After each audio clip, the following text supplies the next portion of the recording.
Hakuna mwenye atakuja kukuambia tena. Allah anasema la ikraha fi din qad tabayyana ar-rushd min al-ghayy.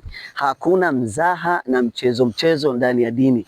Watu wengi wanafanya dini mzaha, watu wengi wanafanya dini mchezo, lakini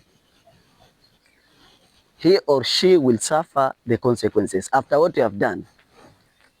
Kwa sababu Allah anasema akthara shay'in jadalan. Mwanadamu ni mbishi sana, akiambiwa fanya wachana na hii anafanya. Allah akisema wachana naye anafanya. Then nani anakuja kulia baadaye? Sisi tu, kwa sababu ndio maana Allah anasema insan, sisi ni tunasahau. Leo tunafanya hii, tumesahau tena tunarudia. Ndio maana Allah akasema ya ayyuhalladhina amanu tubu ila Allahi taubatan nasuha. Angalia correction ile sasa ya mwalimu anafanya, kwa sababu huko Allah subhanahu wa ta'ala hizi kufanyia correction, huko ni kunyoroshwa watu. Allah subhanahu wa ta'ala to protect. Correction you will do is what we call tauba. What we call what?